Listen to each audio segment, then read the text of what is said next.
remercier Sophie pour les chevanettes qu'elle nous a fait qui sont magnifiques. Ah, il faut que je prenne les deux.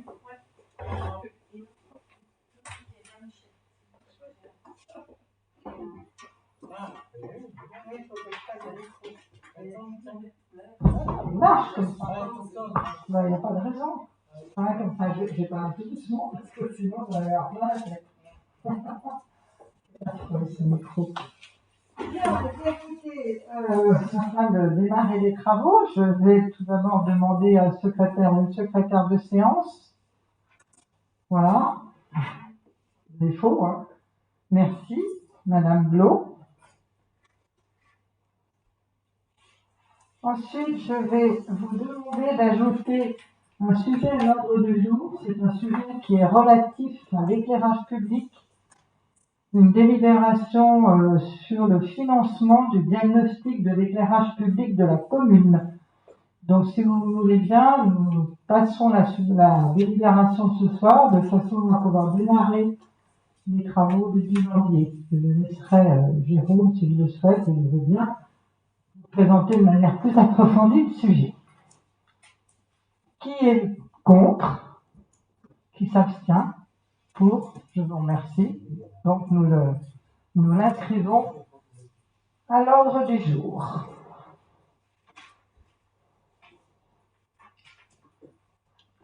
Vous avez reçu donc les PV du 23/10, PV du 13 novembre. Est-ce que vous avez des remarques?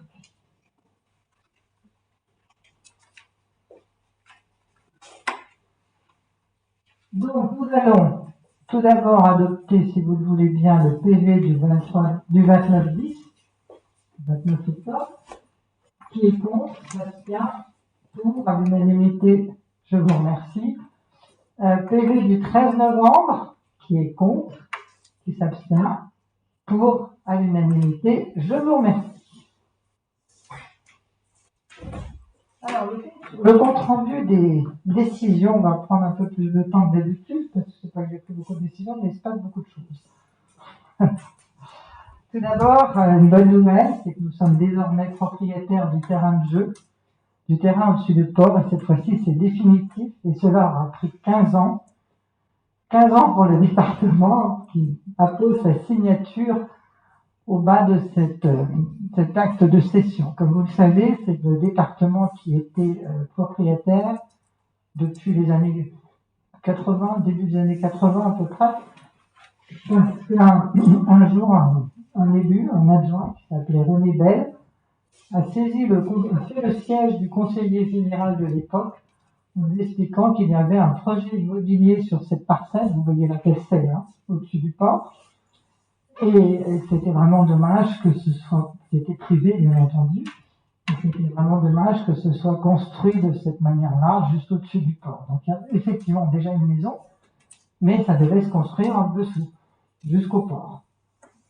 Donc il a fait le siège du conseiller général de l'époque, je crois que c'était le docteur Miguet, et du coup le département a préempté cette parcelle. Donc ça a permis effectivement de conserver la beauté de cette parcelle et de ce site au-dessus du port. Ensuite, nous avons été chargés d'entretenir avec une convention, une vague convention, enfin peu importe, on était très contents de l'avoir. Nous l'avons entretenu et nous l'avons surtout équipé des jeux pour enfants, qui les réjouit tous, je crois. Et puis, on s'est dit quand même, à un moment donné, il fallait peut-être qu'on redevienne propriétaire, sachant que de toute façon, elle est figée. C'est-à-dire qu'on ne la construit pas. Hein, c'est la commune, quoi qu'il arrive, on s'engage à ne jamais la construire et je vois pas l'intérêt qu'on aurait à la construire après justement avoir eu l'inspiration d'un élu qui l'a protégée. Donc voilà, donc du coup, on a mis beaucoup de temps, parce que pour le département, c'était une priorité. Il nous disait sans arrêt, il nous disait oui, on va le faire. J'ai vraiment beaucoup de mal, je suis désolée avec le masque. Donc on va le faire. Et puis ça ne se faisait pas. Et puis un jour, le président du conseil général, à l'époque c'était le conseil général, est venu nous dire oui, je vais signer. Et puis ça s'est fait en 2014. Et puis voilà. Et on a enfin obtenu la signature. Enfin, au mois de novembre, voire début décembre. Voilà. Donc, vous savez, nous l'avons payé, c'est une affaire qui traîne, hein, donc des élus qui étaient présents, vous savez qu'on l'a payé 102 000 euros, c'est quand même pas très cher. Ce sont les parcelles B274 et B277, et qui se rattachent au lotissement de Rive, qui nous amènera d'ailleurs à prendre contact et voir un petit peu comment je peux faire évoluer un rattachement qui n'a pas trop de sens. C'est pour ça qu'elles étaient constructibles dans les années 80, 70 et 80. Voilà. Donc, on peut se réjouir de cet achat. Ensuite, j'ai accepté le remboursement d'un sinistre sur le véhicule électrique. Il y a eu une tentative de cambriolage en septembre. D'abord sur le camion de la commune, mais les agents sont arrivés très vite, ils étaient au cimetière avec le camion. Et ensuite, ils sont descendus à l'atelier municipal où le véhicule électrique était présent, et un agent technique était lui-même dans l'atelier. Il a entendu ce qui se passait, il est sorti. Du coup, les voleurs, les deux, se sont précipités sur leur voiture et se sont enfuis en embarquant la porte du véhicule électrique puisqu'ils l'avaient ouvert. Donc voilà, bon, il ne s'est rien passé d'autre que ça, par chance. Mais c'est allé au tribunal parce que les agents ont pu les décrire et ils les ont attrapés à Bonatray. Je crois que la gendarmerie ayant été saisie tout de suite, les a attrapés à Bonatray. Mais ensuite, nous, on n'a pas poursuivi. Bon, la justice a fait ce qu'elle avait à faire et on ne voulait pas mettre en avant nos agents, bien entendu, dans ce genre de situation où s'ils allaient en justice eux-mêmes, eh bien, ils étaient à la fois visibles et on connaissait leur identité, leur adresse, etc. Donc, on leur a donné le choix et on était bien content qu'ils restent sans aller au tribunal. Mais en tout cas, l'assurance nous a remboursé 2 554 € et c'est la totalité de la réparation. Donc, j'ai accepté. Ensuite, nous avons eu la régularisation des achats de masques. Vous savez que pendant le premier confinement, tout très bien, nous avons acheté des masques auprès de Thonon Agglo et ensemble, tous ensemble, les communes de la Presqu'île. Alors pour Thonon Agglo, ça a fait 1120 et pour la Presqu'île, 642 €. Ça, c'est le reste à charge. Sachant que l'État a remboursé une partie, mais il a remboursé directement à Thonon Agglo et directement à la commune d'Aix-en-Vet qui avait fait l'avance et qui avait commandé l'ensemble des masques pour les communes de la Presqu'île. Ensuite, nous avons...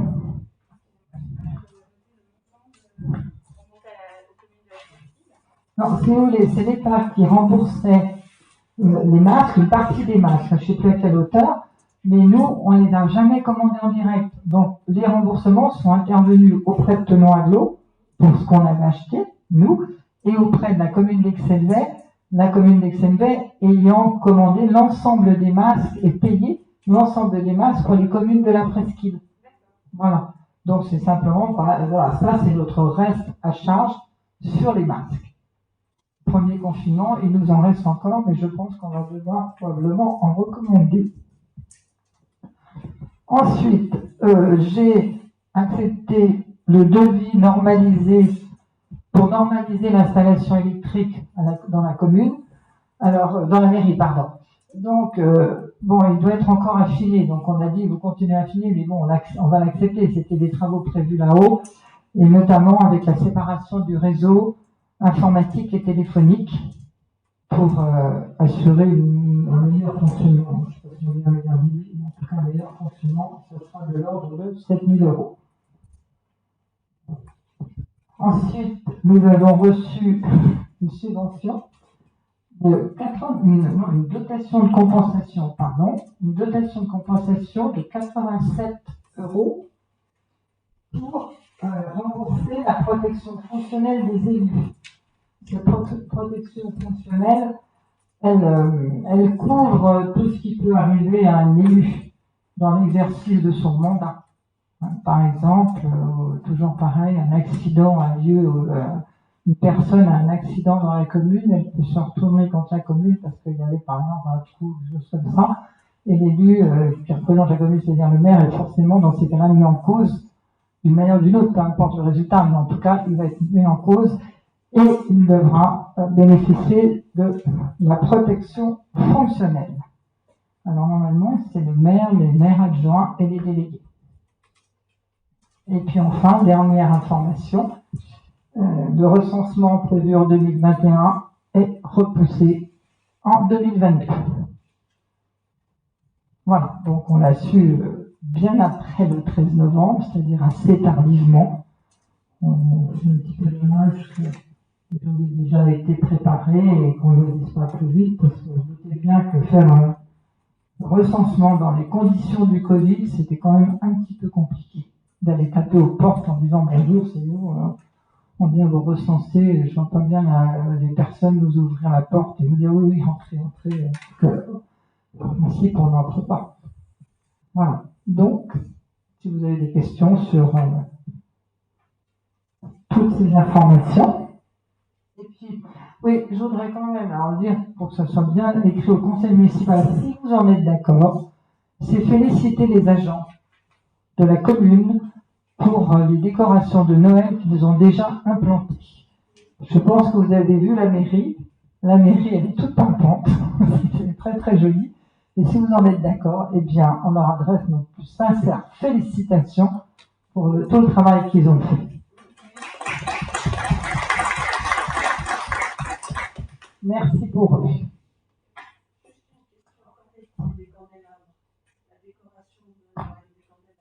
La semaine prochaine avec de Genève. Alors, vous savez, on pourrait faire plus vite, mais l'année dernière, on avait dit 15 décembre, 15 janvier.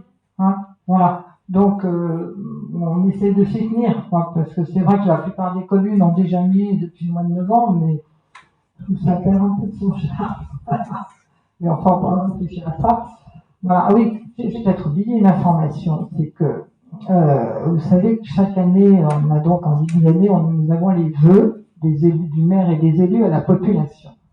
Bon, moi je suis très sceptique sur l'organisation de ces vœux au mois de janvier, hein, on verra bien.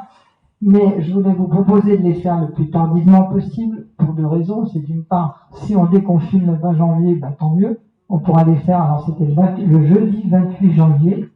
Hein. En plus, ça permet à toutes les autres communes de passer avant nous. Et nous, comme ça, on est un peu plus seuls quand on est fin janvier. Puis la deuxième raison, c'est que ça nous permettrait, si tout va bien, hein, de commander le buffet auprès de nos restaurants, puisqu'ils seraient réouverts normalement le 20 janvier, et d'en profiter pour les faire travailler dès leur réouverture. Annoncé le 20. Hein, voilà. Alors donc, tous les conditionnels sont là. Hein, ça, évidemment, j'ai quelques doutes sur ce genre de manifestation, quand on sait qu'il n'y a pas de 31 décembre, je doute qu'on nous laisse faire des vœux, mais on verra bien. Donc il fallait donner des dates. Moi je vous propose le 28 janvier pour ces deux raisons.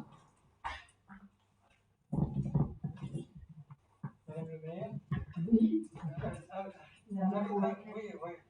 Avez-vous prévu une manifestation pour les enfants à Noël? Alors, très juste. On a la manifestation pour les aînés demain, donc c'est un petit colis un peu sympathique, et puis on va leur porter, ceux qui veulent bien d'ailleurs, certains ont dit non, Covid, je comprends, hein, on ne portera pas.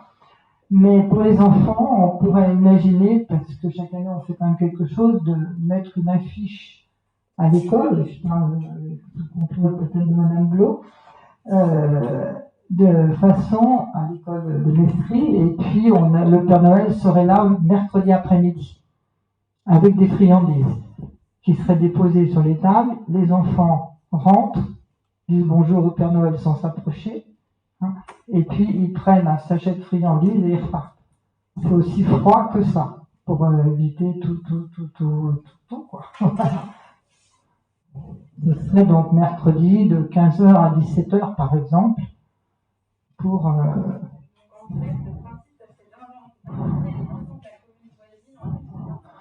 ceux qui veulent venir, ils viennent, il n'y a pas de souci. On a toujours dit les enfants de Mermier et leurs copains. Voilà, chaque fois qu'on a fait quelque chose, on a bien dit les enfants de Mermier et leurs copains. Alors évidemment, ils viennent pas tous, hein, il n'y a pas des enfants de Mermier de qui viennent, mais s'il y en a, c'est pas gênant, quoi. J'achèterai des sachets de friandises, et puis voilà, et ils viennent. Le problème, c'est qu'on peut rien faire d'autre. Avec le Père Noël. Le Père Noël qui est à votre gauche.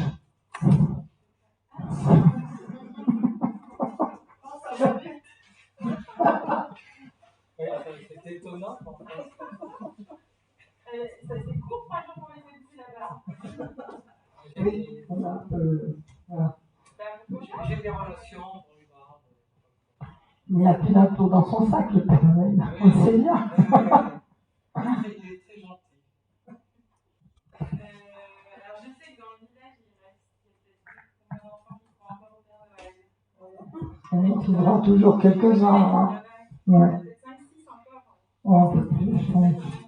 Ouais. Les autres années, ça va être vite succès.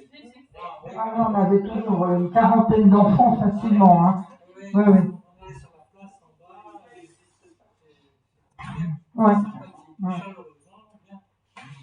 Non, voilà, donc l'essentiel, c'est que vous en parliez autour de vous, parce qu'on décide qu'on fait, on fait quoi. Voilà. Et donc, on est un peu. Alors, on veut faire avant les vacances, parce qu'on pense qu'il y a peu de monde, les gens ne partiront peut-être pas, mais on n'en sait rien. Donc, autant le faire ce mercredi-là, quand l'école fonctionne encore, ce qui ne sera plus le cas du mercredi suivant.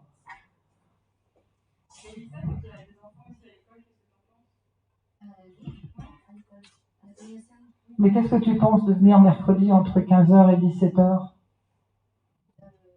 Avec la petite? Non, la grande, elle a déjà prévu quelque chose. Oui. Mais je peux venir avec la petite.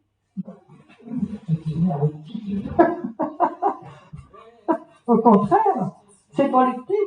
C'est ceux qui croient au Père Noël. Tu seras bien reçu.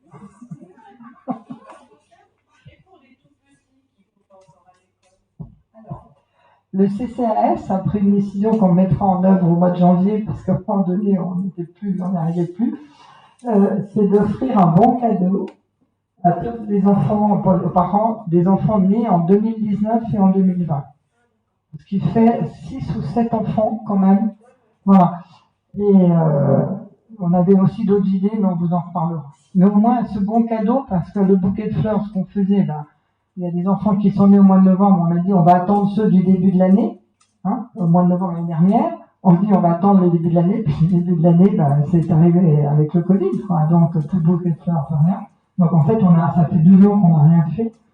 Hein, et donc on va faire sous cette forme-là, peut-être un bouquet de fleurs, on peut faire un bon cadeau sur un magasin, on avait dit, qui est en double, hein.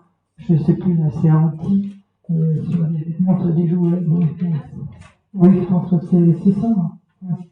Voilà. Mais ça sera au mois de janvier. Voilà. Sur le principe, c'est super idée. Moi, j'ai déjà des réunions. Alors, je ne sais pas comment ça s'organise habituellement. Il y a quelques élus qui sont disponibles, c'est ça, pour faire un événement. Oui, ben là, on va voir demain matin, on est tous là pour le CCH. Je crois que d'ailleurs, vous avez accepté de venir aussi. Donc, on va discuter tout le temps. Mais si ça ne marchait pas mercredi, on va le faire samedi. Hein, c'est mieux samedi, il faut me le dire. Hein, non, c'est comme vous voulez, du moment que c'est de. Donc, ça, c'est un sujet que vous traitez dans le CCAS. C'est dans le CCAS qu'on a traité, mais là, ce soir, on peut. Voilà. Le CCAS n'a pas. L'idée, elle a germé comme ça. En discutant des aînés, on s'est dit, mais qu'est-ce qu'on peut faire pour les enfants? Parce que d'habitude, on fait quelque chose. Voilà. Et donc, le CCAS n'a pas été saisi, mais c'est pas, on prendra sur le budget de la commune, et puis on peut dire ce soir, est-ce que vous êtes d'accord de faire cet événement pour les enfants? Or, CCAS, mais c'est la commune cette fois-ci, c'est un peu d'importance, puisque le CCAS est alimenté financièrement par la commune. Donc, financièrement, c'est la même chose. Moi, je trouve que c'est une super idée. C'est simplement.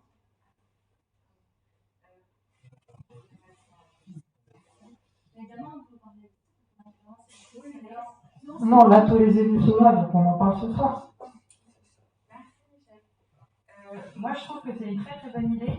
J'ai juste un souci, moi, c'est que je ne pense pas pouvoir me rendre disponible mercredi de 15h à 17h. Et samedi, je suis plus en France, mais j'aurais aimé. Donc c'est plutôt ça, c'est plutôt que si jamais il faut du monde pour organiser, superviser, malheureusement, je travaille mercredi. Donc, mais... Quand même, hein, si on... C'est trop court, moi. C'est dommage parce que sinon j'aurais fait en sorte de garder la plage disponible si j'avais su.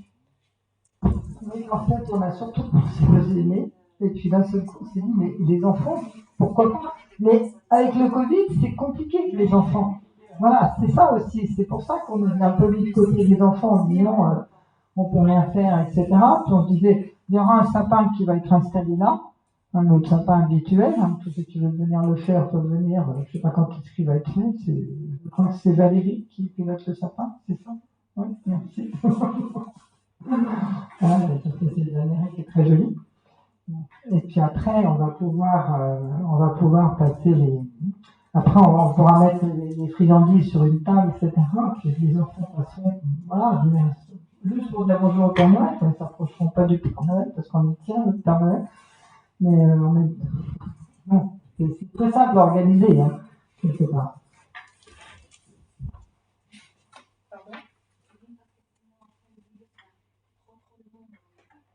J'ai plus le droit de parler, donc peut-être. Et voilà, parce que sinon les vidéos sont trop longues. Je suis désolée, je peux pas. C'est un choix, hein, quand même. C'est un choix. On arrête de parler. Bon. On va voir comment on peut l'organiser. Hein. Effectivement, si c'est samedi, c'est samedi. Bon, il y aura un peu moins de monde parce que vous serez déjà partis. Voilà. Malheureusement, mais il faut qu'on le fasse peut-être de manière un peu restreinte. Effectivement, au moins on aura fait des trucs. D'accord.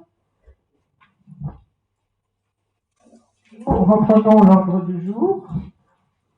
S'il n'y a plus de questions, nous reprenons l'ordre du jour. Alors, en affaires générales, nous avons la désaffection et déclassement de parcelles communales.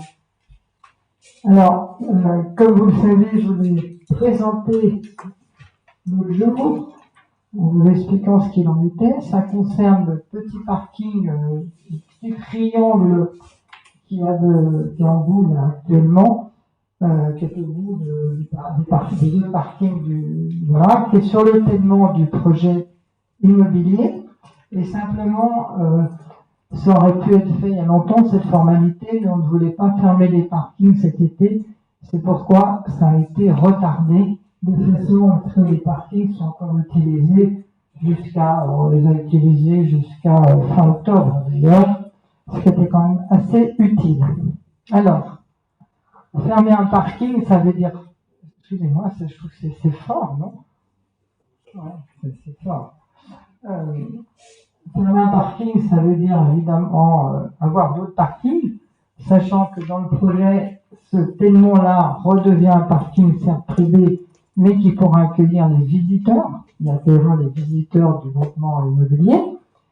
Et puis, donc, nous avons, comme on vous l'a déjà dit d'ailleurs précédemment, préparé la création ou la rénovation de nouveaux parkings. Alors, il y a le parking derrière la ferme. Je crois que, Christian, tu peux donner les étiages qu'il y aura sur les nouveaux parkings. En ce qui concerne les nouveaux parkings, on a lancé une étude de capacité sur trois parkings, l'extension du parking de la Chapelle, la réfection, l'aménagement d'un parking sur l'arrière de la ferme Brancioche, et le parking qui est inscrit dans le classement réservé de Marseille. Donc, on a eu les conclusions des études de capacité. Donc, sur la ferme Brancioche, sur l'arrière, on serait sur une trentaine de places de stationnement possibles.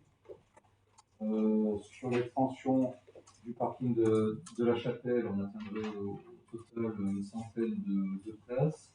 Et sur le parking route de Marseille, on serait sur un maximum de 66 places, entre 44 et 66. Alors, donc l'étape suivante, c'est de faire une étude de diagnostic plus précise pour arriver à un chiffrage des travaux. Et ça, on en parlera lors de la prochaine commission aménagement. Voilà. Est-ce que vous avez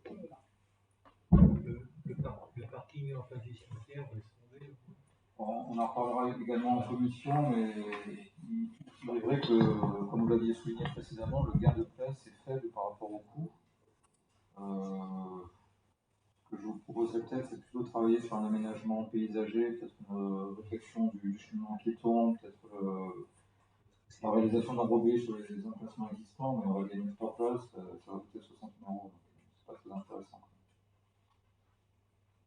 Voilà. Puisque j'ai le micro, madame le maire, je ne participerai ni au débat ni au vote sur le point qui nous occupe maintenant, puisque comme je vous l'ai indiqué, il m'arrive d'avoir des relations professionnelles occasionnelles avec le promoteur Imaprime dans le cadre de l'exercice de mon métier.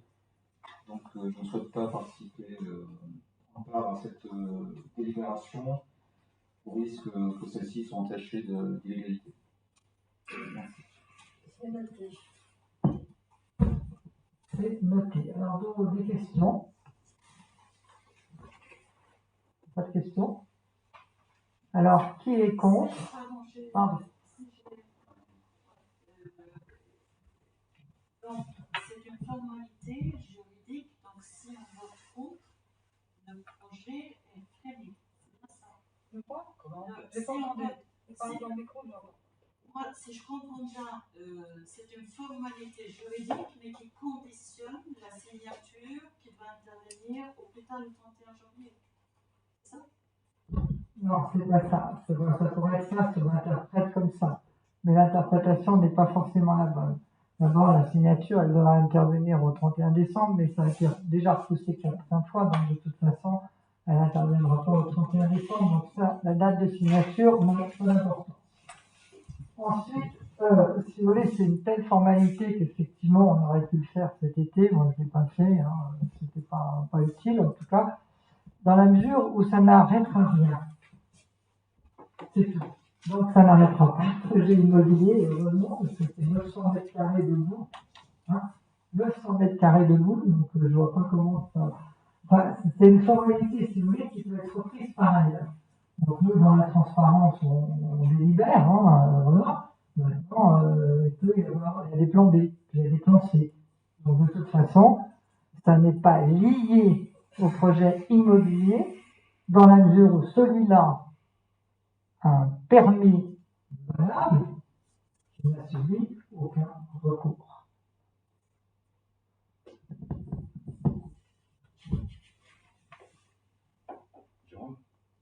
Jérôme, tu voulais pas? Non, je sais pas. Tu voulais pas? Non, non.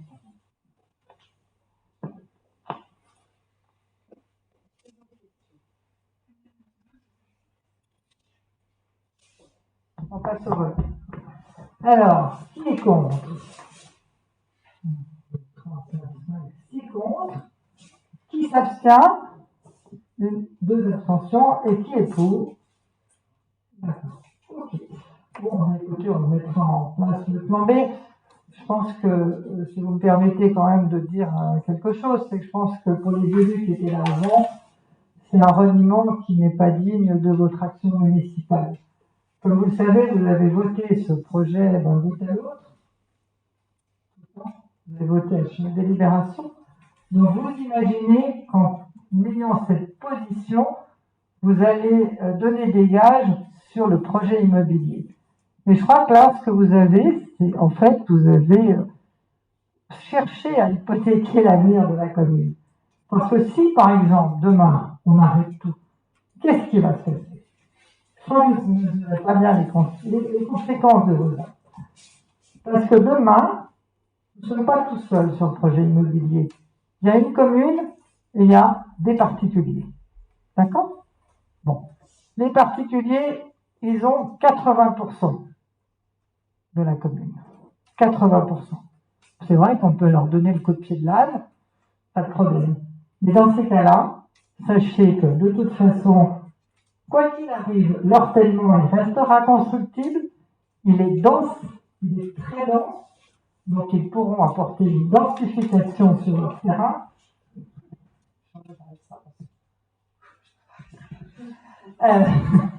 Ils apporteront une densification de maisons jumelées magnifiques. Comme vous le savez, sur Péreuse, et vous étiez là d'ailleurs, moi on s'est battu pour éviter la densification. Non, personne n'arrêtera la densification, on ne voit pas pourquoi elle ne le ferait pas. Donc vous aurez un immeuble plutôt à Péreuse qu'ici, etc. Donc quant au parking, le parking de la Chapelle, vous pouvez dire adieu, parce que c'est une simple convention. Donc nous, on ne possède que le long du trottoir. Le trottoir est le long du trottoir, ce qui fait qu'on mettra une quinzaine de voitures, encore je pense une dizaine de voitures, à condition qu'elles ne soient pas trop longues. Et puis, il y a aussi un truc important, c'est que dans le village, nous ne sommes pas propriétaires de Maître Jacques et d'une partie de la rue de la Tannerie. Donc ça, c'est les 18 cases de stationnement qui sauteront. Parce qu'il n'y a pas de raison, hein, ils vont plus qu'ils travailleraient avec nous alors qu'on passe des accords, que vous votez des délibérations dont ils sont partie prenante pas du fait des terrains, hein, et à partir de là, vous foutez le bordel si vous voulez, mais il n'y aura pas de bordel, parce que ce que vous avez là, ce que vous avez fait là, c'est une simple responsabilité d'élus qui ne comprennent pas, qui ne savent pas ce qu'ils ont voté. Et donc, quand vous me dites qu'effectivement, je n'ai pas toujours bien expliqué les choses, là, je m'aperçois qu'effectivement, on est à des années-lumière de la compréhension de la gestion locale. Alors, je le regrette d'autant, c'est que j'ai reçu des courriers de certains d'entre vous m'indiquant je défendrai le projet, car je ne peux pas être attaqué sur le projet, je suis pour le projet, bon, je ne vais pas sortir le courrier, parce que ça serait un peu malhabile. Mais voilà, donc si vous voulez, bon voilà, vous avez voulu manifester votre opposition, je ne sais pas à quoi, parce que c'était avant qu'il fallait la manifester, votre opposition.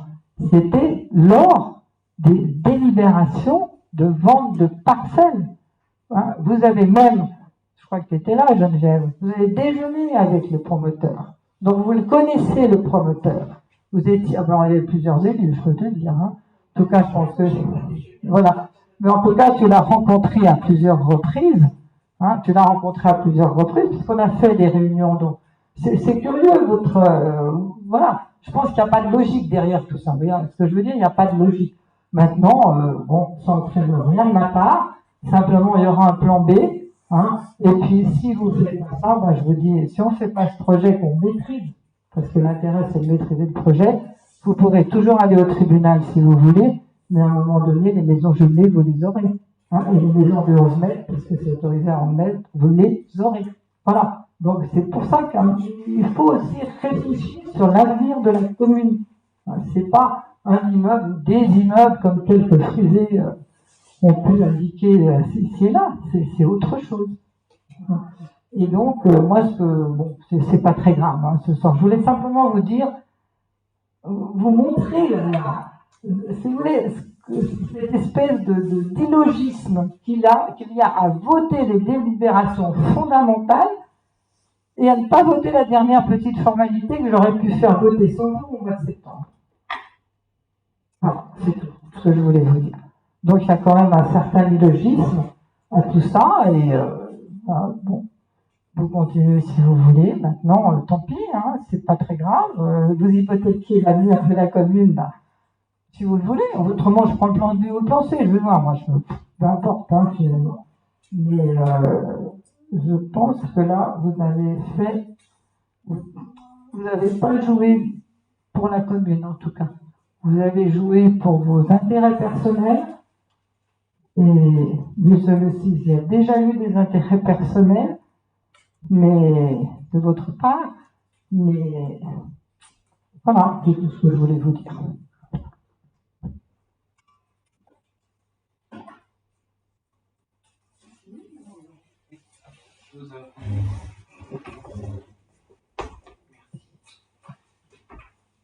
J'ai une simple question pour cette allocution, c'est quand vous dites sur la fin, de toute façon, je prendrai le plan B ou le plan C.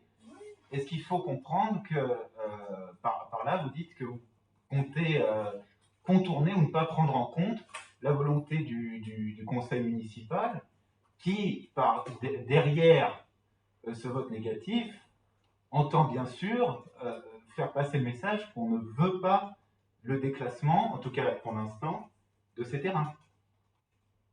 Donc l'idée, c'est pas de voter pour ou contre, parce que c'est cette modalité-là de déclassement qui ne nous plaît pas, et c'est la modalité B ou C qui nous plaît. C'est simplement le fait qu'on n'aimerait pas, en tant que conseil municipal, que ces terrains soient déclassés. C'est pas tout à fait comme ça, parce que je veux bien être naïve, mais il faut peut-être pas y aller par ce biais-là. Vous savez très bien ce que vous avez voté ce soir, et c'est pas simplement un terrain en bout de 900 mètres carrés que vous avez voté ce soir. Voilà. Faut pas non plus, faut pas prendre les gens pour ce qu'ils sont pas. Le déclassement, il peut ne pas se faire. Ça entraînera simplement que le projet immobilier sera juste revu à un moment donné, et puis c'est tout. Voilà. Et puis ça peut rester un parking public dans le projet immobilier. Et puis on enlèvera 10 000 balles de la somme pour conserver les terrains. Il y a des plans B. Il y a des plans B pour faire autrement. Alors si vous avez voulu voter contre le projet immobilier, à la limite pourquoi pas, mais rencontrez rapidement les propriétaires de 80% des terres de dernier, de façon à vite vous entendre avec eux. Hein. Vite, parce que là vous allez vite déchanter.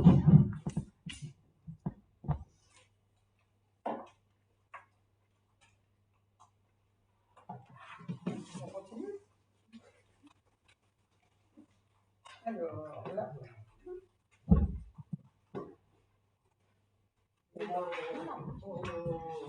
Complément à tout ce que vous avez dit. Voilà,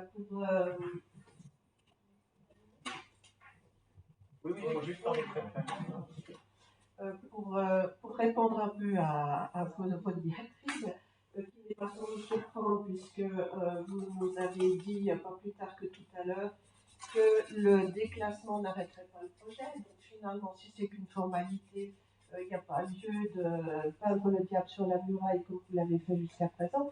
Enfin, l'avenir nous le dira. La raison de notre position, en tout cas en ce qui concerne notre groupe, c'est que nous estimons que le classement est prématuré du fait qu'on n'a pas une visibilité très claire sur la question des parkings. Vous en parliez, M. Brezin, tout à l'heure. Donc ça, il faut qu'on ait une visibilité très claire sur la gestion des nouvelles places de parking, notamment sur les coûts. On n'a pas de visibilité aujourd'hui sur les coûts. Donc ce sont des éléments qui sont déterminants pour prendre une position. Ce déclassement, il n'a pas été voté ce soir. Selon les résultats, ça ne veut pas dire qu'il ne sera pas voté ultérieurement. Peut-être qu'il ne sera pas voté du tout. Pour l'instant, on navigue à vue. Et c'est du fait qu'on navigue à vue qu'on ne veut pas précipiter cette décision. Voilà. Et il y avait effectivement, j'ai oublié l'élément de la circulation autour du quartier de Vendée. C'est aussi une de nos préoccupations, notamment par rapport à Péros. On reprend les éléments. On reprend ce qu'on a dit sur les campagnes électorales, tout simplement. Oui. Bon, je veux bien vous croire, il n'y a pas de souci, j'ai bien enregistré. Simplement, je vous rappelle que des parkings, ça a un coût et qu'il faut de l'argent pour les payer. Donc, soit, chaque qui sont honteux, moi, je ne dépense pas l'argent que j'ai pas. Hein, d'accord? Donc, je veux bien, mais à un moment donné, il faut aussi se positionner, parce que savoir si on fait des parkings en bonne et due forme et qu'ils soient confortables, qu'ils ne soient pas le terrain de boue qu'on a ou à côté, une espèce de choses qui aussi, dès qu'il pleut, il y a de la boue, et qu'on puisse accueillir les gens correctement. Maintenant, c'est pas sur le budget de la commune actuelle qu'on y arrivera, donc on peut rester avec ce tas de boue sans problème. Et les parkings, eh bien, on n'aura pas les sous pour faire tous ces parkings en tout cas. Je peux vous dire. Puis de toute façon, je vous dis franchement, moi, si jamais le projet ne se faisait pas, et que finalement, on s'en fout et que le promoteur se barre, hein, parce que c'est arrivé par exemple ailleurs, sur un autre paiement de dernier, on a bien résisté et là le promoteur s'est barré. Si il meurt, moi je vous dis que vous n'avez plus de parking, surtout parce que vous n'avez plus les terrains de l'os. Vous les avez plus, d'accord? Voilà. Mais ça, ils peuvent venir vous le dire si vous voulez, ils pourront vous rencontrer et vous le dire aussi, comme je vous le dis moi, parce qu'ils sont tout à fait d'accord de vous le dire. Bon. Moi, je suis surpris quand même sur le fait que tu dises dans les cierges que notre décision pourrait remettre en cause je veux dire, le fait que nous ne soyons pas propriétaires de Maître Jacques. Moi, j'y apprends ce soir parce que pour moi, Maître Jacques, c'est une propriété de la commune. Si on reprend l'historique, tu parles duquel Maître Jacques?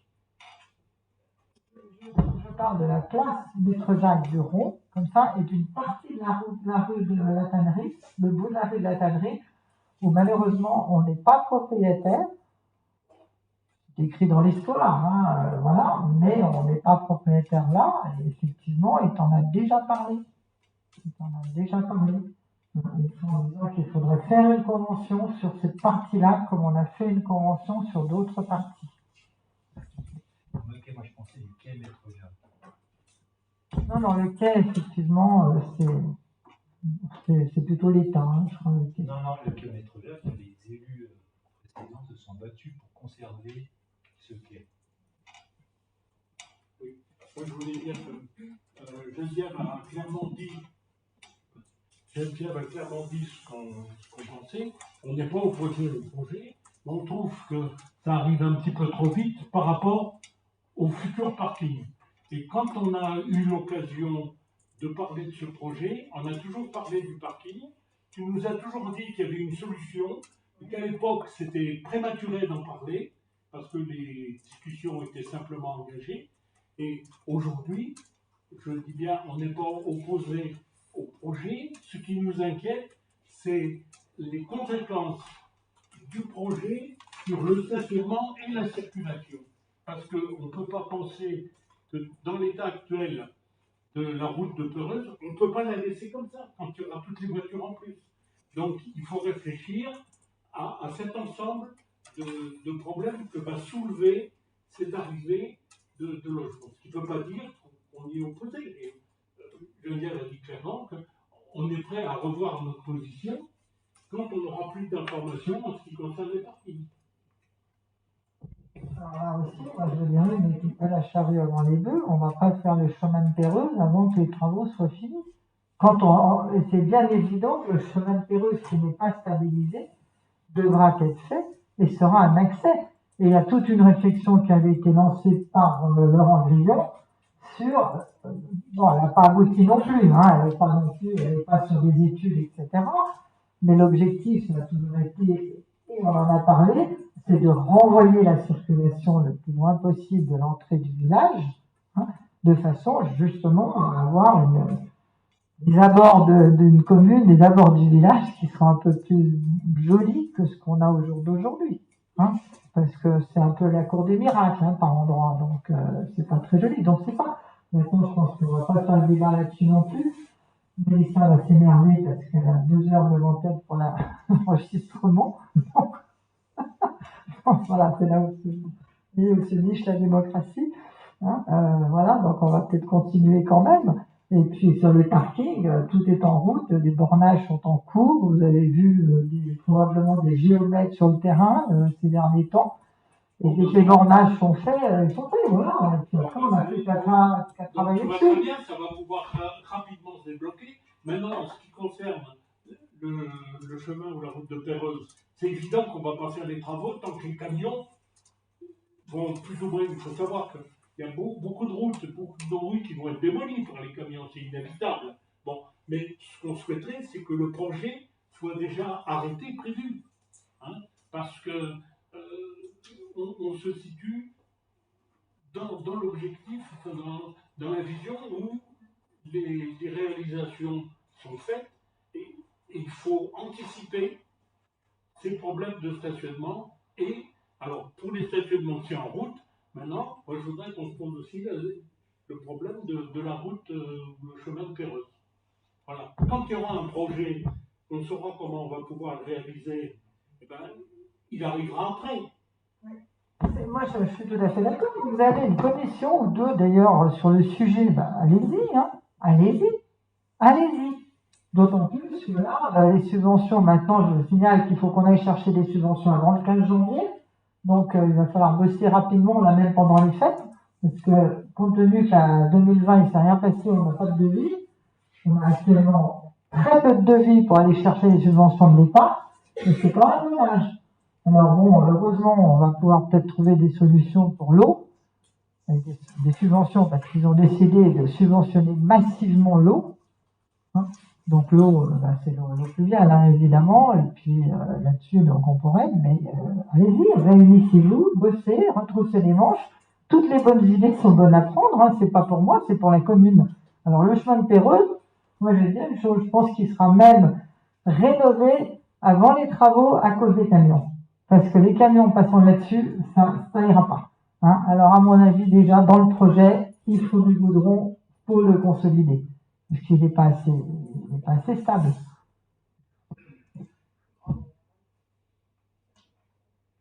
Moi, j'aimerais bien poser une question au sein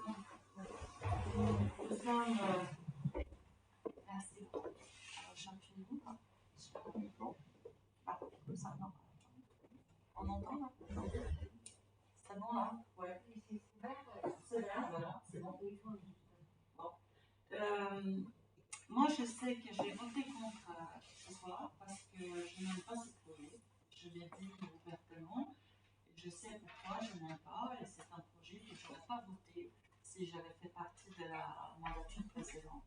Donc moi, je comprends que Jérôme, Laurent et Geneviève, vous n'êtes pas opposés au projet, mais j'aimerais bien entendre la position de Madame Blanc et de Monsieur Bechtold. Si vous voulez bien donner une explication de votre vote, ça m'intéresse beaucoup.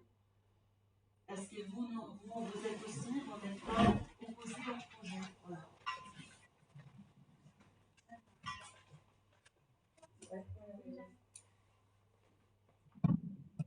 En fait, Il faut juste que tu parles très près, en fait. Voilà, en ce qui me concerne, je pense qu'il n'y a pas grand-chose à ajouter de plus que ce que Geneviève a expliqué. Moi, j'estime que c'est difficile de me prononcer sur un vote positif en faveur du déclassement de ces parcelles, dans la mesure où on n'a aucune garantie sur les coûts que ça va générer pour la commune, cette création de tous ces parkings, en plus, qu'il y a un vrai problème, que j'entends aussi l'inquiétude de tous les habitants, notamment les habitants qui habitent dans le village, qui n'ont pas de parking privé, eux. Et donc, en ma qualité, je pense, de représentante, c'est tout à fait normal que je vote de manière représentative. Et puis, voilà, je vais peut-être redire ce qui a déjà été dit, mais pour moi, la circulation, ça pose problème. Et puis, surtout, les coûts, il semblerait que ça se combine avec l'argent, donc je pense que c'est un peu inquiétant, cette perspective de devoir créer tout un tas de nouveaux parkings. Donc, vous rejoignez complètement la position de Mme Gras, M. Grillon, M. Vanberger. Vous n'êtes pas opposé au projet. Le projet en lui-même, je ne le trouve pas intelligent. Je trouve que si on veut faire un projet comme ça, autant presque faire que des logements sociaux. J'aurais trouvé ça plus intéressant pour la commune, parce qu'il y a un vrai besoin ici dans la région. Donc non, moi j'ai jamais été pour ce projet. J'ai jamais été pour ce projet. Mais aujourd'hui, ce qu'on vote, je pense pas que c'est. On fait pas le procès du projet Borné, je crois bien, madame. Moi, je viens d'expliquer le sens de mon vote et je vous pose la question à vous. Et Je viens d'expliquer. J'ai l'impression que vous dites la même chose que Madame Gras, Monsieur Grillon et Monsieur Vanberger. Est-ce que j'ai bien compris? Est-ce que je peux me permettre de vous poser en retour, parce que je viens de vous donner déjà des éléments de réponse? Pourquoi vous acharnez sur moi et pourquoi vous me posez toutes ces questions? Non, mais c'est vrai. Non, pardon, madame. Je m'acharne pas sur vous. Bon, écoutez, J'essaie de là, on arrête ce genre de discussion. Ça n'apporte rien. J'ai déjà répondu en fait. Madame Blo a répondu, on ne remet pas en cause sa réponse. Voilà. Maintenant, monsieur Bechtel, c'est à vous. Et ensuite, on poursuit. On poursuit. Parce que là, on n'arrivera pas.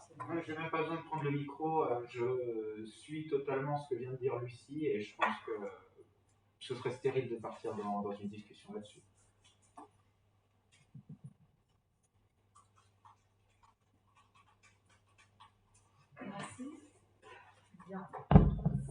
Ceci étant dit, nous allons donc passer au sujet suivant. Le sujet suivant, c'est donc la subvention leader. La subvention leader, c'est une subvention de l'Europe qui passe par l'intermédiaire du SIAC. Alors, on accélère un petit peu, ça n'a rien à voir avec la capitainerie au stade actuel. Hein. C'est pas parce qu'on va chercher des sous que ça entraîne la capitainerie. Il faut quand même être clair, le projet existe, la subvention n'est pas donnée à l'architecture, elle est donnée au projet qui a du bois local. À partir de là, le projet, il n'est pas abouti, il n'est pas fini, mais on aura, mais alors, les uns on n'entend pas, les uns on entend. Voilà, je reste comme ça, c'est bon. Donc, si vous voulez, il faut bien comprendre que c'est complètement désamorcé du projet lui-même. Simplement, je pense qu'on est tous d'accord ici, d'essayer d'avoir du bois sur ce projet-là et d'avoir du bois local. C'est tout. Ce que ça entraîne, c'est le bois local. Voilà. À partir de là, le comité leader se réunit mardi. On a demandé à inscrire, mais bon, ils attendent évidemment de voir si on vote ou pas. Hein. De toute façon, c'est pas des grosses subventions, malheureusement, mais ça fait toujours du bien. Je vous rappelle qu'on a déjà 180 000, plus 80 000, qu'on a déjà 260 ou 270 000 euros de subvention, que là, on pourra en rajouter à peu près 20 000, quelque chose comme ça, peut-être un peu plus, hein, c'est pas encore défini, parce qu'il y a un budget total, et on nous attribue les subventions en fonction de l'importance des projets ou pas. Voilà, hein, et c'est donc lié à la notion de bois local. Mais c'est intéressant, et c'est le dernier comité leader de la campagne leader qui se termine en 2020. Voilà, donc c'est pour ça qu'on va demander cette subvention maintenant. La redemander dans 2 ans, vous êtes un peu plus tardif. Voilà, et puis de toute façon, c'est un one-shot dans la mesure où actuellement le bois local est en pleine forme, est à la mode. Est-ce qu'il le sera encore lorsqu'on reprendra peut-être une campagne leader? C'est pas évident. Donc voilà.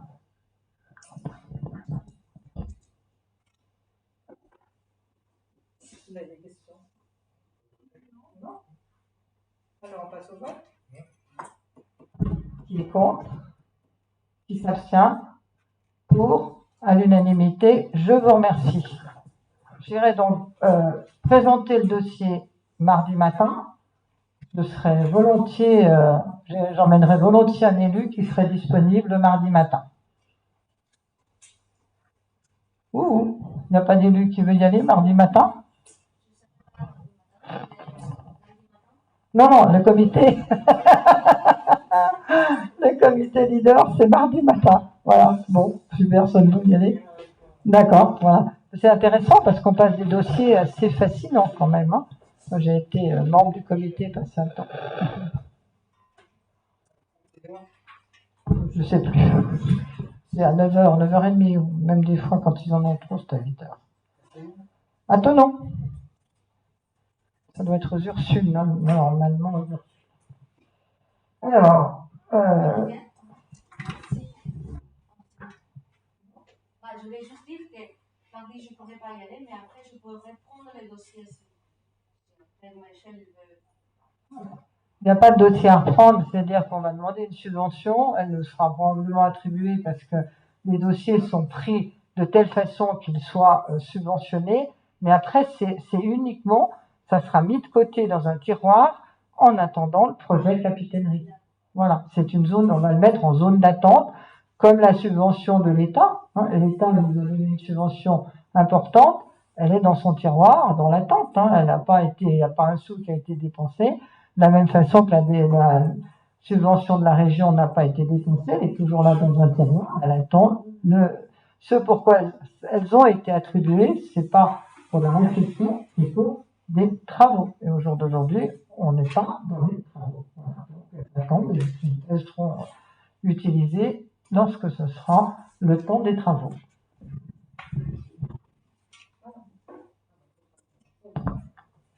Bien, mécanisme qui est connu des élus qui étaient déjà là avant, c'est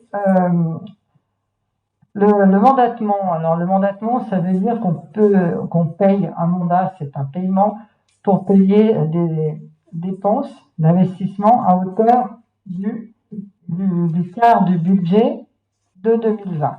Voilà. Alors vous avez les chiffres dans la délibération.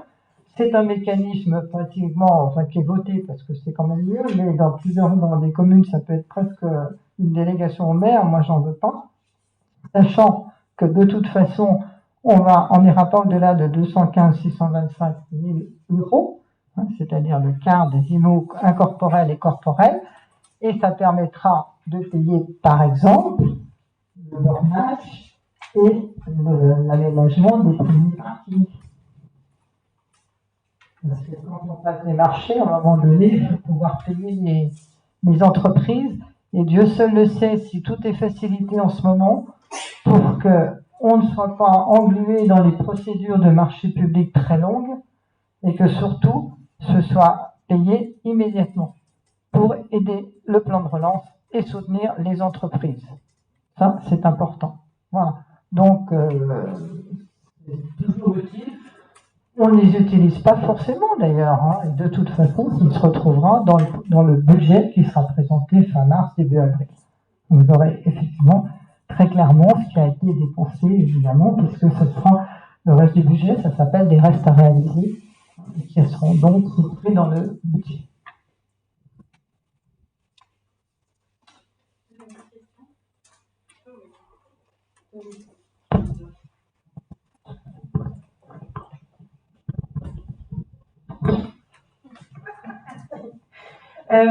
Oui, alors juste une petite question. Vous preniez l'exemple des parkings et je ne sais plus quoi pour illustrer à quoi servirait ce report.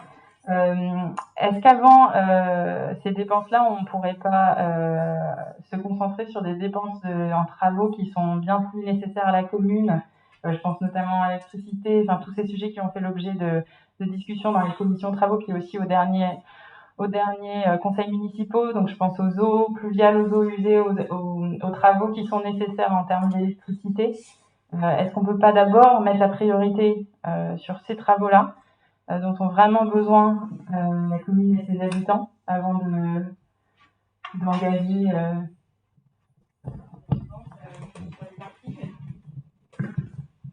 c'est un exemple des parties. Mais d'abord, on parlera d'électricité, d'éclairage public exactement en finale, hein, puisqu'on a une délibération là-dessus, donc on ne perd pas de vue ce genre de sujet. Pour les eaux pluviales, c'est pareil, peut-être que ça va arriver tout en même temps, et on arbitrera comment on fait. De toute façon, à un moment donné, les travaux, il faut les payer. Les premiers qui démarrent, ils démarrent, et ensuite on continue, et vous allez avoir à faire un plan d'investissement au mois de janvier par rapport à l'année 2020.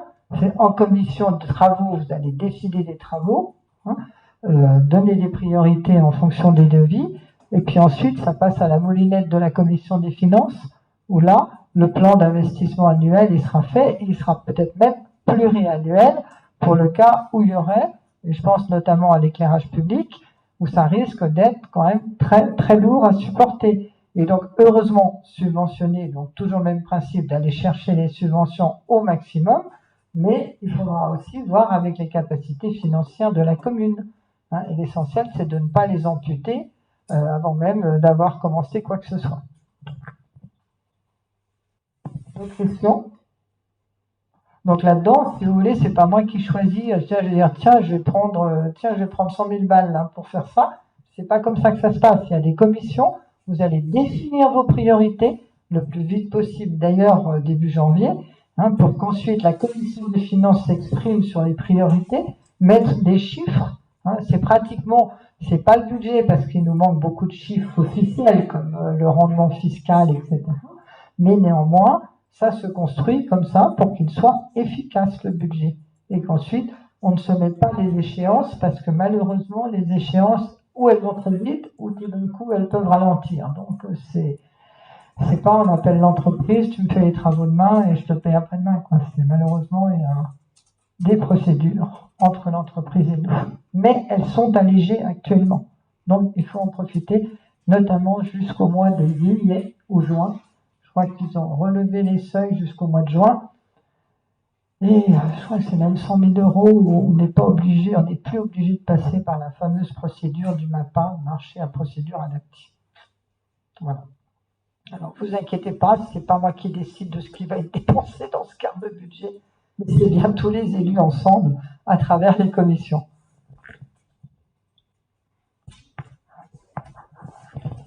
C'est bon, on passe au vote? Alors, qui est contre? Qui s'abstient? Qui est pour à l'unanimité? Merci. Alors, le port de plaisance. Michel, tu présentes les tarifs du port de plaisance. C'est un exercice qu'on fait chaque année, comme vous le savez. Alors, il y a eu une réunion de la commission du port. Nous avons discuté des tarifs. Alors, sur le principe, la façon de calculer les places, tout ça, selon si c'est des pontons flottants, si c'est des digues, on a gardé le même principe. Et au point de vue d'augmentation, on a été d'accord pour une augmentation de 1,5%, sauf à ma part, c'est bien ça, hein, 1,5%. Donc quasiment la même chose que l'année passée, quoi. Voilà, et parce qu'on a estimé que il fallait rester dans ces eaux-là pour et on trouvait ça normal. Voilà. On était d'accord, tout le monde n'était pas d'accord. Ah. Toi-même, tu as eu une hésitation. Et moi, j'ai dit que, compte tenu de l'augmentation qu'il y a eu l'an dernier, qui était de 10% et plus, Oui. que cette année, étant donné qu'il n'y avait pas eu de grosse transformation ou autre, j'ai proposé qu'on n'augmente pas le tarif. Tu es d'accord avec... Oui, alors je ne me souviens pas de mon hésitation, mais je suis d'accord. On s'est tous mis d'accord, c'est le principe, c'est la majorité. Donc moi je le dis encore devant tout le monde, hein, j'étais d'accord de ne pas augmenter. Voilà. Tout, oh, on est d'accord, Voilà. Alors maintenant on peut passer au vote. J'ai une question avant. Ouais. Est-ce que l'augmentation du coût était de 10% l'année dernière ou de 1%? L'augmentation a été modulée, mais elle était importante sur les gros bateaux, parce que nous avons accueilli dans le port 1 ou 2 gros bateaux que nous n'avions pas avant, déjà. Hein, ça, c'est important. Ensuite, on a laissé au même tarif les barques, notamment, qu'elles soient en digue. Enfin, il n'y a pas de barques sur les pontons flottants, donc ça ne sert pas à grand-chose. Mais les petits bateaux, les dites barques, on les a laissés au même tarif. Ensuite, comme il n'y avait pas eu d'augmentation importante, on a réaugmenté. Parce que nous, on ne fait pas payer l'électricité, on ne fait pas payer l'eau, et nous avons des sommes considérables sur l'eau, considérables sur l'électricité des pontons qui sont équipés, et nous allons d'ailleurs la commission du port va devoir se poser des questions en 2021, parce que partout dans les ports, on fait payer, mais il faut installer des compteurs, etc., etc., etc. Donc maintenant, il faut se poser des questions. Moi, pourquoi il y a une augmentation? Parce que l'électricité augmente, parce que l'eau augmente, parce que tout ce qui est utilisé, ça augmente. C'est pas seulement l'anneau, quoi. Un plaisancier, il va utiliser la douche, il va utiliser les toilettes, etc., etc. Il y a même tout un service autour qui fait que si on n'augmente pas, mais à ce moment-là, on ne stabilise pas le prix. On descend le prix parce qu'à ce moment-là, il gagnera sur les réseaux qui augmentent, eux, et nous, on facturera pas, ça sera pour nous. Voilà. Donc le système, il est clair. Et quand on fait les comptes avec les ports voisins, on va les faire vraiment, parce que les ports voisins, ils font pas la largeur, mais ils font au mètre carré, notamment. Hein, et au mètre carré, c'est plus tout à fait la même chose au niveau des tarifs. Alors on peut même descendre les tarifs, aucun problème, mais au mètre carré, la somme finale c'est plus la même, hein, parce que c'est beaucoup plus cher. Donc nous, restons cool sur des bateaux qui sont bien, vu les listes d'attente qu'on a. Je pense que les plaisanciers sont pas si mal, hein, a priori, enfin, personne ne se plaint. Voilà.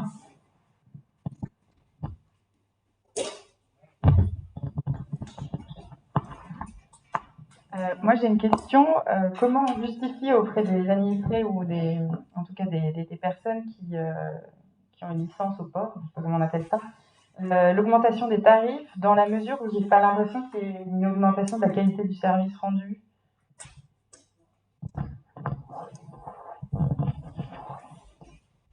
Vous savez, le coût de la vie, ça existe. Je viens de dire que l'électricité et l'eau ont augmenté, ça augmente, chaque année, ça augmente.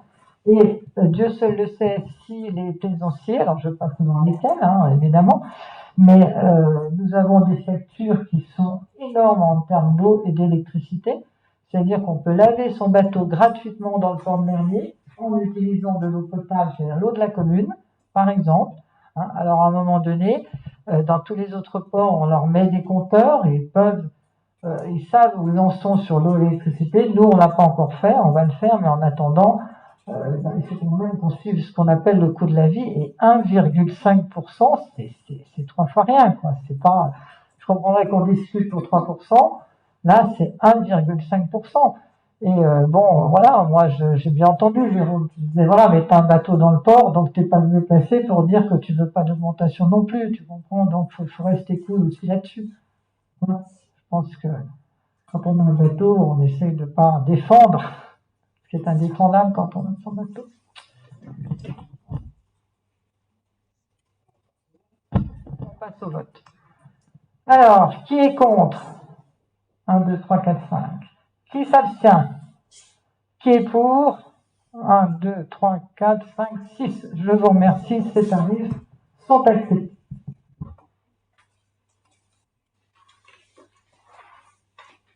Alors, transfert de charge du port sur le budget principal au budget du port. Ça, c'est aussi chaque année. Vous savez que le port a un budget annexe, c'est-à-dire qu'il n'a pas de salariés, il n'y a pas de personnel, et que la commune règle ses factures. Aussi, chaque année, nous évaluons à la fois sur des factures réelles et sur des évaluations. Quand il s'agit de personnel, c'est les factures réelles. Hein. La plupart du temps, c'est d'ailleurs la facture réelle, puisqu'on arrive à trouver les factures d'éclairage, de téléphone, etc. Eh bien, nous demandons le remboursement au budget du port des dépenses engagées par la commune pour le port. Dans la mesure où le budget annexe ne permet pas d'avoir du personnel, où ça serait vraiment très compliqué de tout complexifier avec un budget qui serait en totalité sur le port. Donc, vous avez un adjoint administratif 50% au port, hein, ça c'est pour les contrats, etc.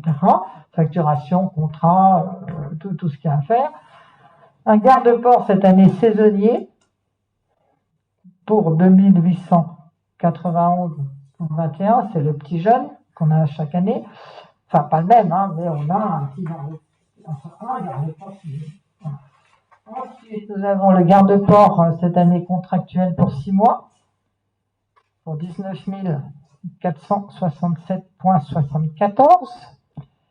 L'adjoint technique, 40% pour 6 mois, et 100% ensuite, puisque nous n'avions pas de garde-port à l'année en 2020. Vous voyez la différence, hein. Normalement, il faut un garde-port à l'année, nous n'en avions pas, et de ce fait, c'est un adjoint technique de la commune qui est passé garde-port et s'est occupé de gérer le port, enfin pas gérer le port, mais en tout cas faire en sorte que les ports soient vivants et se passent bien. Alors, l'autre charge, nous avons l'éclairage pour 3456, le téléphone pour 1330, un total de 4787 pour un total également de 71 588.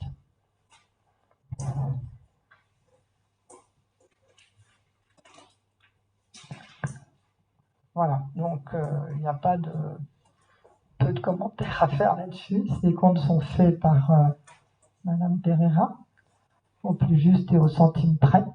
Donc voilà, ceux-ci sont versés par le port au budget de la commune. Vous avez des questions? Non? On y va alors. Qui est contre? Qui s'abstient? Qui est pour? Je vous remercie à l'unanimité. Alors, même punition pour le pont que pour le budget de la commune. Ce sont engager le quart des dépenses d'investissement en attendant le vote du budget. Ça sera exactement la même procédure, c'est-à-dire que la commission du port va s'intéresser à ce qui doit être fait, notamment je pense aux pendilles. J'ai signé le devis pendille là récemment pour 1300 et quelques. Bon, si ça passe pas sur 2020, ça sera engagé sur 2021. Et même si c'est une petite somme, si on n'a pas le quart des dépenses d'investissement à engager, ben on peut pas payer. Voilà, c'est aussi simple que ça. Et c'est évidemment la commission du port qui regarde les travaux à faire, avec ensuite, lorsqu'il y a des gros travaux, la commission des finances est également saisie. Vous avez tous les chiffres dans les délibérés. On passe au vote. Qui est contre? Qui s'abstient? Pour? À l'unanimité. Je vous remercie. Alors, passe à l'interco. L'interco, c'est les eaux pluviales. C'est très simple, on peut résumer en 3 phrases, en 2 phrases ou en 1 phrase. C'est normalement Thonon Agglo est compétente pour les eaux pluviales, mais les élus, les maires en l'occurrence, ont refusé ce transfert en disant qu'on n'était pas prêt pour le faire, puisque le président, en tout cas le bureau de Thonon Agglo, entend faire que les communes devront payer des travaux qui seront engagés lorsque Thonon Agglomération prendra la compétence. Actuellement, il a la compétence, il ne veut pas gérer la compétence, mais quand il gérera la compétence, nous devrons faire un état des lieux très, très précis pour savoir ce que nous, on a déjà une commune comme la mienne à dépenser, ce qui reste à faire, ce qui devra être fait, et ce qui devra être fait devra être réglé par la commune à Thonon Agglo sous forme de CLECT.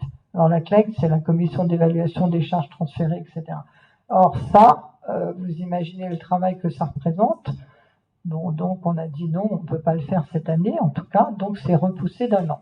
Et puis 2021 va permettre d'organiser ou de ne pas organiser, parce que ça pourrait être de toute façon repoussé. Donc nous, on arrive les derniers, là. Il reste 2-3 communes qui n'ont pas encore voté, mais tous les maires se sont mis d'accord sur cette procédure.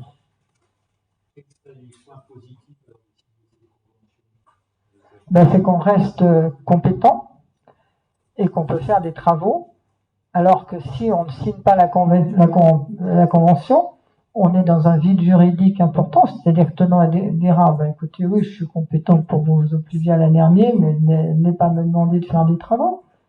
Je sais pas ce qu'il faut faire, je sais pas, enfin voilà, il n'y aura pas de travaux faits l'an dernier sur les eaux pluviales. Dans toutes les communes, c'est pareil, hein. C'est pareil. Tant qu'on n'a pas fait le diagnostic de l'ensemble. Hein, il faut remonter sur quand même quelques années pour arriver à donner un tableau précis des engagements financiers, etc., qui ont été faits. Par exemple, comme la route de Messry, hein, on l'a financé, ben, tant mieux, parce que ça nous permet quand même d'avoir quelques avantages, sachant que c'est toujours pareil, quand les travaux sont faits au niveau de Thonon Agglomération, c'est pas si c'est les prix que les travaux que nous on engage, hein, j'en sais rien. Mais en tout cas, au jour d'aujourd'hui, les maires ont tous choisi de ne pas transférer à l'agglo avant 1er janvier 2022, fin 31 décembre, peu importe. Et d'avoir se donner le temps de faire le transfert sur des bases solides. Voilà. Et qui va être fait par des consultants de Thonon Agglo.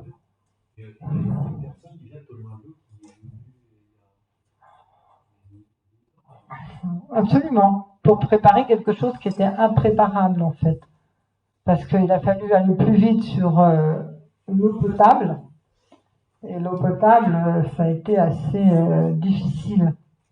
Déjà, ça a duré 1 an et demi pour arriver à un système qui fonctionnait comme il pouvait, hein, au moment du transfert. Donc, Ils n'ont pas voulu rajouter les eaux pluviales. Enfin, nous les maires, on a dit, ça suffit, quoi. On a déjà transféré beaucoup de choses dans des conditions parfois difficiles, donc sachant qu'il y a des gestions qui sont très différentes. Donc, si on prend l'eau potable, Thonon est en régie, le Liot est en régie, hein, et nous, on était en syndicat. Donc, on n'avait pas du tout les mêmes tarifs de vente d'eau. Et donc, avec pas du tout les mêmes investissements, etc. Donc, à partir de là, c'est compliqué, hein. C'est très, très compliqué d'arriver à harmoniser un ensemble qui est désharmonisé dès le départ. Voilà.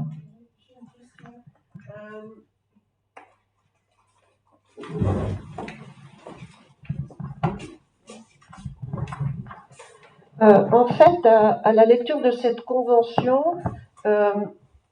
il apparaît, si j'ai bien compris, hein, il apparaît que dans les rapports entre la commune et Thonon Agglo, dans l'immédiat, cette convention, ce serait une espèce d'accord intermédiaire de ce jour jusqu'à la réalisation de ces travaux, ces définitions liées à un réseau unitaire, réseau séparatif, etc. Les conditions de cette convention, en fait, sont un petit peu surprenantes au sens où c'est la commune qui sera en charge des travaux, c'est la commune qui paye, mais elle doit obtenir l'autorisation du président de l'Agglo. Là, je me réfère notamment à l'article 2, modalité d'organisation des missions.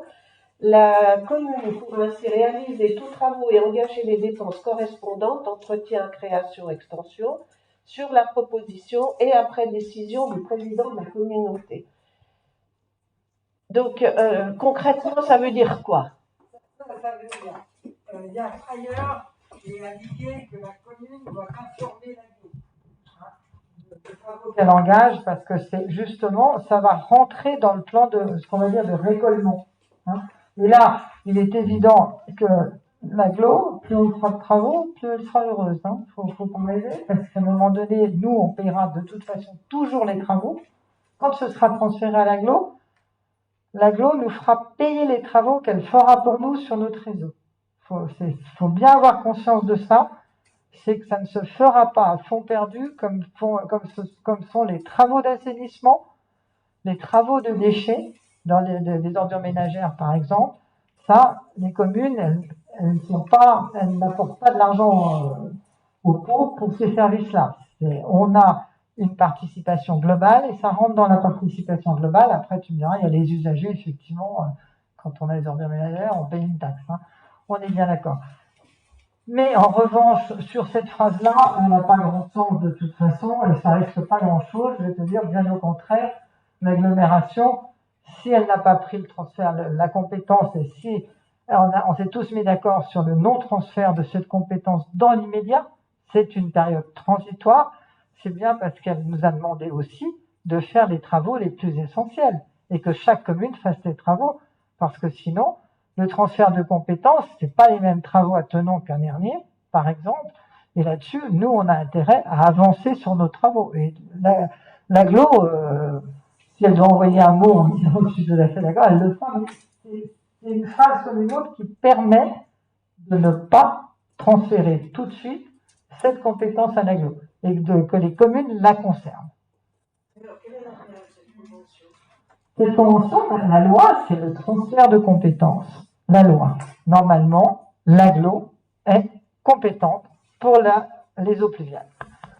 La conférence des maires, l'année dernière, a dit on n'est pas prêt. Donc, juridiquement, l'Agglo retransfère la compétence à ses communes membres, hein, et toutes les communes ont décidé que c'était la meilleure des solutions, avec simplement, comme elle est compétente, il est normal que la personne compétente, si tu veux, puisse dire je donne mon accord, mais elle ne payera pas. Donc, qui paye commande, selon le principe des collectivités, c'est qui paye commande, et de toute façon, elle ne se préoccupera pas de savoir les travaux qui vont être faits, si c'est bien ou pas bien, si ça doit être fait ou pas fait. L'Agglo c'est un peu compliqué parce que c'est la loi, quoi. La loi, c'est le transfert de compétences à l'agglo, ça on est bien d'accord. Les maires ont décidé que c'était prématuré parce qu'on n'avait pas le temps de faire toutes les études qui permettaient de dire à l'agglo, ben voilà, nous on a fait X, Y investissement, il reste à faire X, Y investissement, et puis il reste à faire ça, et puis il reste à faire ça, etc. Pas une commune n'avait matériellement les moyens de faire ça, en plus en 2020, hein, donc c'est encore mieux. Donc du coup on l'a pas fait, donc on est dans un vide juridique. Et si on ne signe pas la convention, eh bien on ne fera pas les travaux des eaux pluviales parce qu'on n'aura pas le droit. Et l'agglomération nous dira, moi la compétence je la prendrai en 22, donc je l'ai, mais juridiquement je l'ai. Mais j'ai décidé que je l'exercerai en 2022. Si tout le monde est d'accord qu'on l'exerce en 2022. Vous voyez la nuance. Ça reste le compétent, mais elle refuse d'exercer cette compétence et propose aux communes de la conserver sous la forme de l'opérationnel, mais pas, enfin de l'opérationnel du financement, comme c'est maintenant, mais elle est obligée de passer une convention parce que l'agglo, par la loi, est compétente. Alors, ce sont des mécanismes un peu compliqués, et c'est surtout compliqué parce que on n'est pas prêt. Faut le dire, hein. Faut le dire, c'est tout. Bon, je n'ai pas de souci à ça. On a fait un plan, un PPI là-dessus, un plan d'investissement. Le plan d'investissement, dernier, tout va bien, quoi. Voilà, il n'y a pas d'investissement à faire un dernier. Alors, vous comprenez bien qu'un plan d'investissement comme ça, on le refuse. On le refuse, évidemment, parce que on ne peut pas avoir un plan d'investissement qui dit, un dernier, il n'y a rien à faire. C'est pas possible. Voilà, donc c'est pour ça qu'on a dit, mais on n'est pas prêt. Ça a été fait par des acrobates, hein, le plan d'investissement. Donc, les acrobates, non, on ne peut pas avoir quelque chose qui ne soit pas extrêmement précis et utile. Au jour d'aujourd'hui, on l'a pas. Donc voilà. Donc je sais que l'article 2, il est un peu choquant, mais sinon, comment s'expliquer ? C'est pas une tutelle qu'elle fait peser, c'est simplement, ils nous ont demandé de les informer pour pouvoir mettre dans tout ce qu'ils sont en train de préparer pour le transfert de compétences. Le transfert de compétences est fait, mais elle ne l'exerce pas. Donc elle redonne l'exercice de la compétence aux communes, et à partir de là, les communes se débrouillent avec leurs eaux pluviales, elles les financent et tout, et quand l'agglomération, ça sera mûr pour qu'elle exerce cette compétence, opérationnellement, eh bien, elle enverra des factures aux communes lorsqu'elle fera des travaux dans les communes. Et nous, on a également dit la chose suivante, c'est qu'à 25, on est moins agile que seul pour ce genre de choses. Financièrement, ça ne changera rien. Donc on préfère garder, parce que si on a des travaux à faire, on les fera de manière beaucoup plus rapidement que Thonon Agglo les fera jamais, quoi. Faut imaginer. Voilà. Donc voilà, c'est pas, il n'y a pas de piège, il n'y a rien du tout, c'est simplement on continue comme maintenant, mais comme Thonon Agglo est compétent, ils sont obligés de nous redonner la compétence. Opérationnelle, hein. Opérationnelle.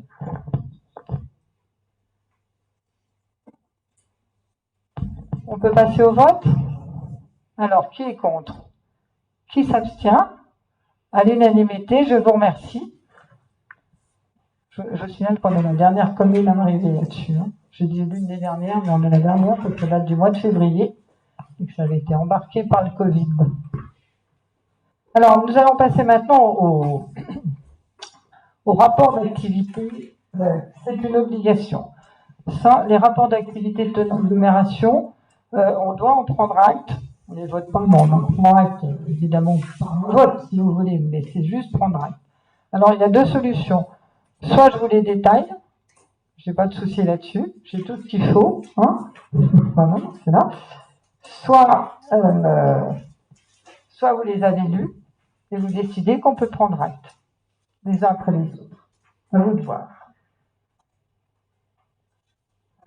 Allô? Qu'est-ce que vous préférez? La deuxième ou la première? Voilà. Pardon? On prend acte directement. D'accord? Alors, le rapport d'activité, vous avez vu, ça résume exactement tout ce qu'a fait Thonon Agglomération en 2019, qui était sa 3e année d'existence, hein, donc c'est encore assez récent. Voilà. Vous n'avez pas de questions, donc on passe au vote. Enfin, on prend acte. Vous êtes tous d'accord de prendre acte? Vous avez pris acte. Je vous remercie.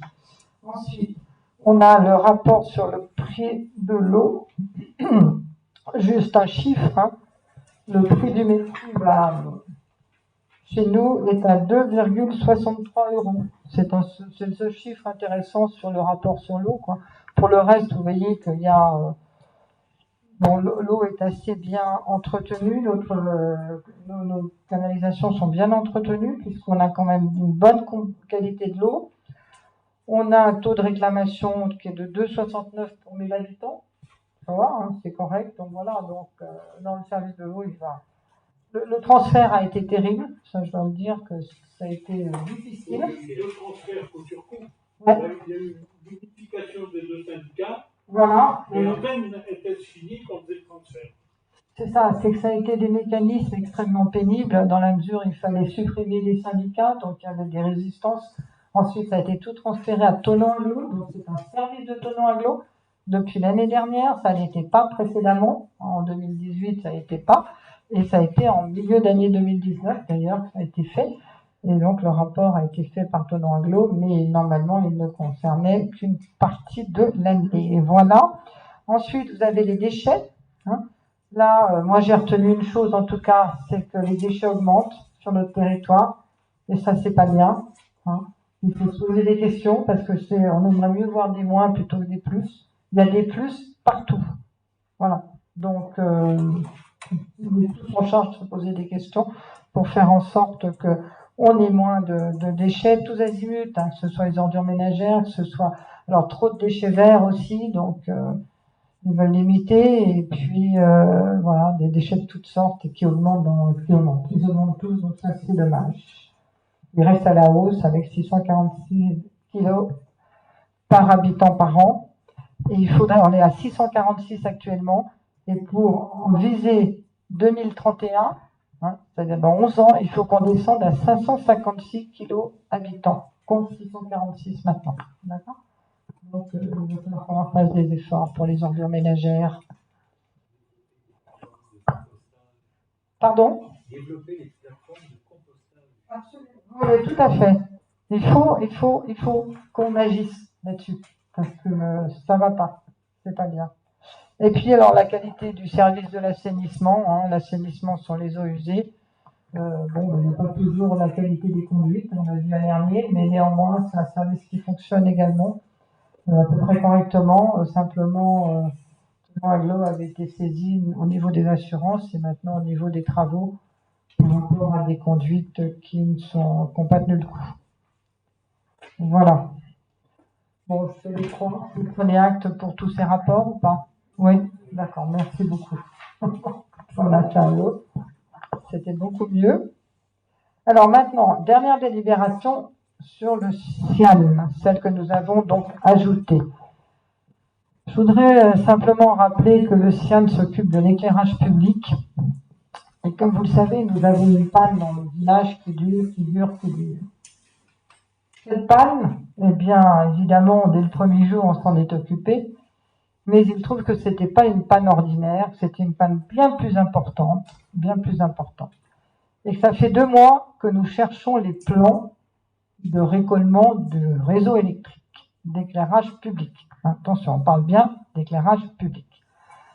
Et nous avons, je dis nous parce qu'on a été plusieurs à la commune à chercher ça, vous savez que nous avons eu une archiviste qui a mis en archive, et nous avons sur la liste, nous avions une boîte dédiée à l'éclairage public, au réseau d'éclairage public, où il y avait également le réseau de France Télécom.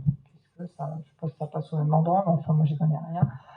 Et nous avons enfin trouvé la boîte. Cette boîte où il y a les trésors de nos plans de réseau. Hein, ça c'est fondamental. Et cette boîte, elle n'était pas dans les archives. Donc ça fait 2 mois qu'on vient de perdre, parce que cette boîte, elle est dans un placard à la mairie. Et ça, je vous le dis franchement, c'est un délit. Parce que les archives, on n'y touche pas. Les archives, on a eu une archiviste qui a fait le boulot, hein, on a des dizaines de mètres cubes à jeter, mais les autres, il n'y a que les agents de la commune et le maire qui ont le droit de se rendre aux archives. Il faut le savoir. Parce que vous voyez, chercher pendant 2 mois une boîte, hein, et du coup, l'entreprise qui fait les travaux, dès que je l'ai appelée, elle est venue tout de suite. Le lendemain, le camion était là. Le lendemain, et en 48 heures, on n'a pas réglé le problème, on a réglé une partie du problème et l'éclairage va revenir la semaine prochaine dans le village. Alors, c'était une bonne leçon à prendre, hein, mais sincèrement, on ne touche pas n'importe comment les affaires de la commune parce qu'on vient de perdre 2 mois, hein, en laissant tout le village, et vous, rue du Port, vous le savez, hein, vous êtes sans éclairage depuis 2 mois, alors que ça aurait pu être réglé en 1 semaine. Alors, l'éclairage rue du Port va être mis, le lavoir va être illuminé, et il restera cette partie-là qui est beaucoup plus grave, car on n'a pas trouvé la boîte de dérivation qui est en panne pour cette partie-là. Ça, c'est beaucoup plus compliqué. Mais on a ouvert en haut de la rue de l'Église, là, juste derrière les panneaux, parce que tout se passe là, et qu'il y a beaucoup de choses, et qu'on va pouvoir réparer rapidement, donc pour la semaine prochaine. Voilà. Alors, c'était juste cette intervention qu'on a perdu 2 mois, voilà, parce que il y a des boîtes qui sont sorties des archives et que ça se fait pas et que c'est interdit. Quand vous dites que la mairie a retrouvé une boîte d'archives, voilà. Alors, je vais demander à Jérôme, s'il le veut bien, de présenter cette délibération, puisque le sujet lui a été confié, c'est la rénovation de l'éclairage public. Général, hein, la rénovation générale. Oui. Donc pour commencer des travaux, il est évident que notre installation est assez ancienne. On a vu qu'il y a pas mal de problèmes et il y en aura encore d'autres. Donc on ne peut pas commencer quelque chose sans avoir fait un diagnostic. Or, le CIAN a la possibilité de faire ce diagnostic et en plus c'est dans le cadre d'une opération pour l'année 2020 où ils peuvent participer à raison de 30% des dépenses. Alors, je vais être assez bref parce qu'il est déjà tard, mais le diagnostic a pour enjeu l'efficacité énergétique, le respect de l'environnement, la qualité de l'éclairage, la sécurité électrique, c'est-à-dire que les gens ne risquent pas d'avoir des accidents, notamment d'électrocution, performance économique. Donc l'objectif c'est de trouver un équilibre entre les besoins d'éclairage, en qualité et en quantité, l'impact sur l'environnement, donc avec la maîtrise de l'énergie et limiter les nuisances lumineuses, donc éclairer mieux avec moins d'énergie. Donc au niveau du diagnostic, on va commencer par faire une reconnaissance du patrimoine, calculer l'efficacité énergétique, c'est-à-dire qu'on va s'apercevoir des fois qu'on éclaire les oiseaux ou que toute la lumière est absorbée par les lampadaires. Donc c'est ce qu'on appelle la performance photométrique, la sécurité électrique, on en parlait. Donc inventaire du patrimoine, état des lieux existants, schéma directeur de rénovation, voilà ce qui va être fait. Alors, évidemment, au niveau de ça, après le diagnostic, il y aura un bilan, une analyse financière de l'éclairage, avec l'examen des dépenses qu'on a aujourd'hui. Donc on recherchera sur 3 ans. On fera aussi un bilan sur l'entretien. Actuellement, on a un entretien qui apparemment coûte cher, mais on n'en est pas sûr. Et puis, après ça, on nous fera des propositions d'action chiffrées avec investissement, fonctionnement, mais aussi économie d'énergie pour chaque action. Donc, il y aura un schéma directeur de rénovation qui reviendra pour vous. Le CIAN est prêt à venir devant le Conseil pour donner des explications. Et ensuite, c'est nous qui allons, en fonction de leur expertise, décider de ce qu'on va faire et comment on va le faire, notamment dans le temps. Voilà. Alors, pour parler chiffres, ensuite, donc, dans la convention, vous allez retrouver, j'ai un petit tableau là, le coût de l'opération.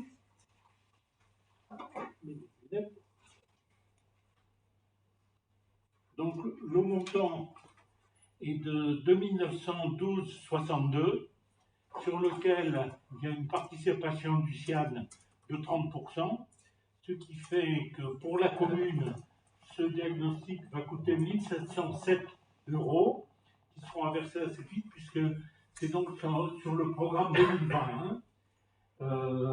Et puis, ensuite, il y a aussi une contribution au budget de fonctionnement qui est de 87 €.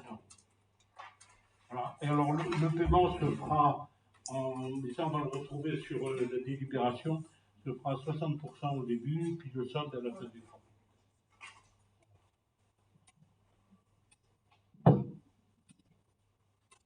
J'avais deux, trois questions. En termes de délai, pour la réalisation du délai. Alors, le délai, je pense que ça va commencer peut-être à la fin de cette année ou en tous les cas en janvier. Mais tout va partir à partir du moment où on enverra la délibération signée. Alors, la délibération, elle peut partir lundi matin, évidemment, même ce soir s'il fallait, mais bon, j'ai eu la personne au CIAN, donc qui m'a dit qu'on rejoindrait parce qu'ils doivent consulter pour faire le diagnostic, évidemment, et ils ont un sous-traitant qui va le faire. Et comme il y a plein de communes qui se lancent en même temps, ils vont faire une consultation générale début janvier pour démarrer tout de suite. Voilà. Donc ça ira très vite derrière. Et puis après, voilà, toujours pareil, on aimerait que ça soit déjà fini avant de commencer, mais il faudra le temps. Je me posais la question, est-ce qu'il existe un plan de lumière au niveau de ce nom agglomération? Peut-être le vérifier. Le plan de lumière, il est dans le PAECT. Au PAECT. Voilà, merci. Donc là, effectivement, il y a quelques articles sur la lumière, mais c'est pas un plan lumière au sens strict.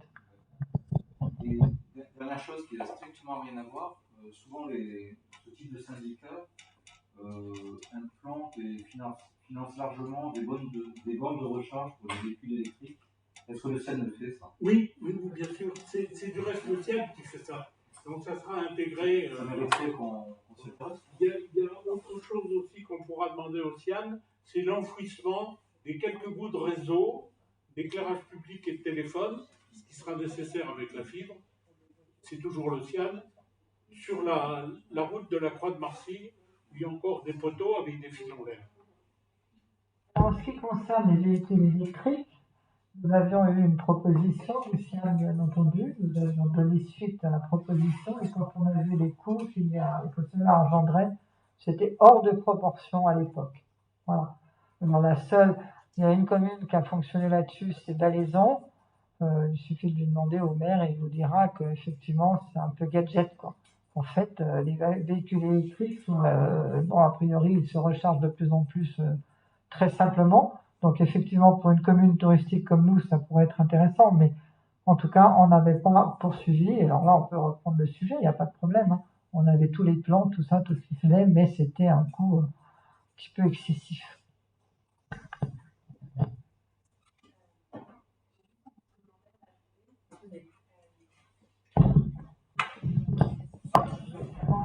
Ça concerne le CIAN, alors sinon je passe ce commentaire dans les questions diverses, parce que c'est pas lié à l'électricité à proprement parler. Je voulais juste vous dire qu'il y a eu une intervention de techniciens, la mairie est certainement au courant, de techniciens de la société, alors je pense que c'est de la société Tutor. Ils sont intervenus notamment juste en face de chez moi, donc quand je suis sortie, je leur ai demandé ce que c'était. Et ils m'ont dit qu'ils étaient en train d'installer la fibre optique, enfin les câblages pour la fibre. Donc je ne sais pas si la mairie est au courant. Du coup, j'aurais demandé un peu le calendrier. En fait, je me permets d'en parler ce soir parce qu'on est plusieurs frontaliers à travailler de la maison chez nous.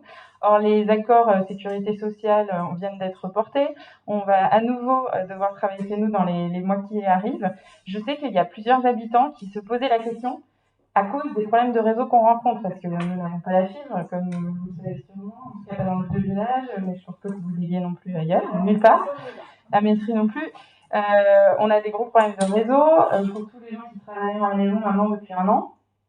On est tous en conférence call avec des gens du monde entier.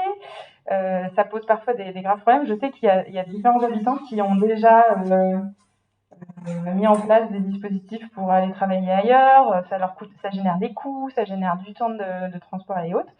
Je me posais la question de savoir si on avait, nous, des informations au niveau de la mairie, si on pouvait communiquer pour que les gens peut-être ne fassent pas des investissements sur les mois à venir à ce sujet, si jamais il y a quelque chose qui va sortir. Voilà, c'était tout. Le plan fibre optique dans le département de Haute-Savoie n'est certainement pas digne des capacités que peut développer la Haute-Savoie et on en est bien d'accord. On en est encore à passer la fibre optique en sous-sol.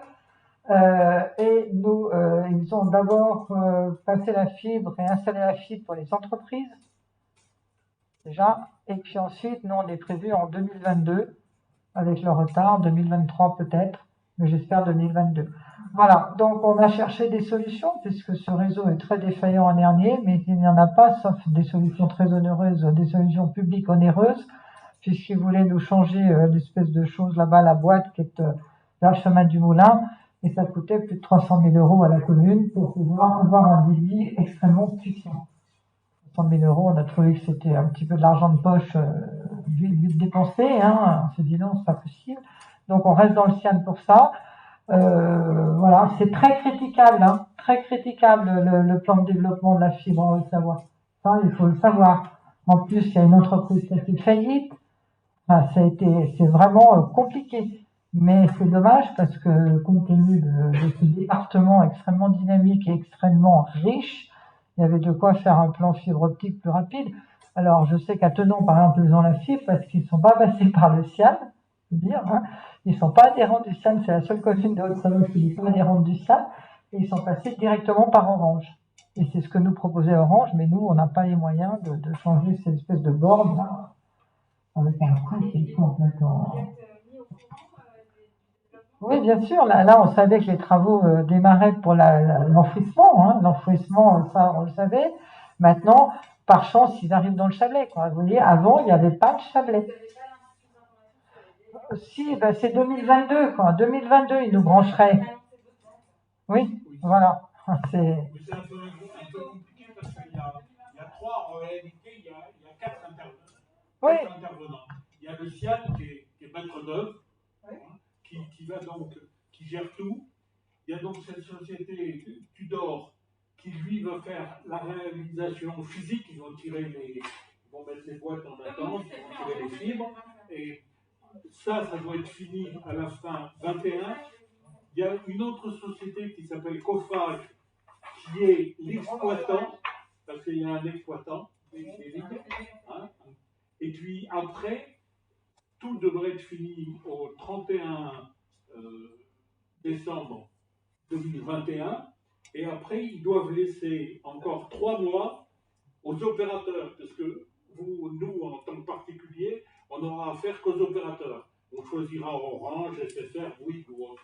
Et eux, ils ont 3 mois pour se mettre en place commercialement. Ce qui veut dire que si tout va bien, le programme, c'est 1er avril 2022. Mais moi, par exemple, j'ai une connexion pro, donc je pense que je pourrais potentiellement avoir la connexion avant, mais est-ce que moi, la question, c'était juste mon propos de savoir si la mairie est documentée ou si je fais mes recherches de mon côté en contactant le CIAN, ou si on reçoit des informations à ce sujet. Moi, je vais vous dire, le CIAN avait annoncé des calendriers qu'il n'a pas tenus, hein, effectivement. Quand il dit on fait d'abord les entreprises, mais ils n'ont pas fait l'envers, par exemple, parce que c'était pas sur leur chemin. Hein, aussi. Voilà. Alors qu'on devait faire les entreprises d'abord. Hein, et moi, je l'avais dit, j'ai des restaurants, j'ai des entreprises de particuliers, travaillent chez eux, etc. Voilà, ça ne comptait pas pour eux. Ce qu'ils ont fait, c'est vraiment la vallée d'Arves, etc. Ils voulaient d'abord tout ce qui était pur et dur en tissu industriel, en fait. Hein. Donc maintenant, ce qu'ils ont annoncé pour le mois de janvier, c'est l'enfouissement qui va se terminer donc en janvier 21. Est-ce que leur calendrier, moi je reste assez sceptique sur le deuxième semestre 21, comme ils l'ont annoncé, tant mieux. Deuxième semestre 21, comme ça fait quand même 6 mois, mais on sait très bien que ça sera pas pour nous, ce sera plutôt, si ça arrivait, ça sera en fin d'année, voilà. Et ensuite, effectivement, il y a toute la pratique commerciale à faire, donc pour qu'on s'abonne à la fibre, Hein, et donc, voilà. Maintenant, tant mieux si c'est 2021-22 au début, on aura un peu progressé, quoi. Mais moi, avec le SIAN, on discute, c'est pas le problème, hein, mais eux-mêmes, ils sont dépendants de l'enfouissement, ce qui va être fait. Ensuite, ils sont dépendants d'exploitants, etc. Vous voyez, il y a quand même une chaîne de décision là qui par moment module, surtout quand il y a un maillon de la chaîne qui fait faillite. Hein. C'était les prédécesseurs de Tudor qui ont fait faillite. C'était bien embêtant parce qu'il n'y avait plus personne. Il faut relancer le marché qui concerne des millions, évidemment. Et ça avait été très long. Alors, il y a quand même une bonne nouvelle, c'est que ça ne coûtera rien à la commune. Toujours ça. C'est une chance parce qu'on cotise quand même. Hein. On cotise au SIAN, alors si c'est en plus, on doit payer. C'est ce qu'on va faire pour le diagnostic, c'est bon. Quoi. Hein. Voilà. Donc, c'est pas des grosses sommes hein, dans ce diagnostic. Comme vous le voyez, il démarre début janvier, c'est lancé. Après, on aura le plan d'investissement sur les travaux. C'est là où il y aura peut-être un plan pluriannuel pour pouvoir absorber l'ensemble. Hein, dans la mesure où on ne fait pas non plus, comme quand on a rénové la route de Mestrie, on a rénové sur 2 ans. On a payé sur 2 ans parce qu'on a fait un plan d'investissement. Hein. Donc voilà. Et puis on peut faire des plans d'investissement sur jusqu'à la fin du mandat aussi, sur des investissements plus petits, quoi, plus festifs, des choses comme ça. En 2014, on avait dit qu'on investirait 2 000 € par an sur les décorations de Noël, et puis on l'a pas fait. Mais ça peut être refait, vous voyez. Il faut aussi penser à investissement, pas seulement sur une année ou sur le guidon, il faut aussi penser un peu plus loin. Oui. J'ai une question modulaire, en fait. Étant donné qu'on vient de donner l'approbation pour les 2 PV des derniers conseils municipaux, est-ce qu'on va les publier sur le site de la mairie, les PV? Je vais d'abord faire voter la délibération du SIAN. Ah pardon, excusez-moi. Je vais d'abord faire voter parce que là, on est en question de on n'a pas voté. Pardon. Alors, on vote sur le SIAN qui est contre, qui s'abstient et qui est pour à l'unanimité. Je vous remercie. C'est le début d'une grande aventure. Questions diverses. Alors, les PV, tu veux les publier où? Sur le site de la mairie, je pose la question, est-ce que c'est prévu qu'on publie aussi les PV sur le site de la mairie? Oui, il n'y a pas de problème. Ok, une fois qu'ils sont approuvés. Voilà, c'est ça. Voilà. D'autres questions diverses? Non? L'éclairage public, il est à niveau défaillant sur le début du chemin du Moulin et puis la partie de Croix de Marseille. D'accord. Ok, donc on va mettre le bouton. Parce que ça, c'est une affaire de bouton. Voilà, dans le village, c'est une affaire de boîte enfouie. Le bouton à niveau, c'est au niveau des planchers. Oui. Ça tombe bien, de Genève, elle vient ici pratiquement tous les jours. Il sera la semaine prochaine avec la Nassène. Il pourra en plus une Je peux clore le conseil. Il est donc 8h50. 20h50 et je clôt le conseil. Merci à toutes et tous. Je voulais juste vous dire, mais c'est pas grave, c'est qu'on a reçu une lettre de remerciement de la LICOM pour la subvention de 2 000 € que nous leur avons donnée.